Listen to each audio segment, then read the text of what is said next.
অবশেষে নিজেদের করোনা টিকায় পার্শ্ব প্রতিক্রিয়ার কথা স্বীকার করল ব্রিটিশ প্রতিষ্ঠান অ্যাস্ট্রাজেনেকা। গেল ফেব্রুয়ারিতে আদালতে জমা দেয়া একটি নথিতে প্রতিষ্ঠানটি বলেছে তাদের তৈরি ভ্যাকসিনের কারণে পার্শ্ব প্রতিক্রিয়া হতে পারে। এর ফলে মানুষের রক্তে প্লাটিলেট কমে যায় এবং প্রবহমান রক্তে জীবননাশা ব্লাড ক্লট তৈরি হতে পারে। ইংল্যান্ডে অক্সফোর্ড ইউনিভার্সিটি গবেষকদের তৈরি করোনার টিকার কারণে গুরুতর অসুস্থতা ও মৃত্যুর ঘটনা ঘটেছে।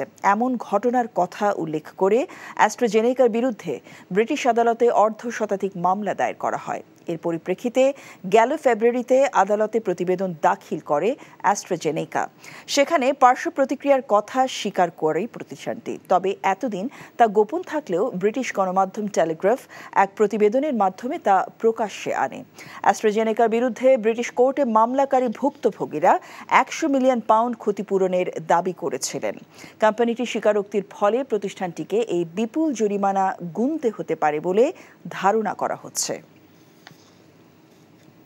বিকাশে কম খরচে ক্যাশ আউটের লিমিট বেড়ে ৫০,০০০, প্রিয় এজেন্টও ২টা।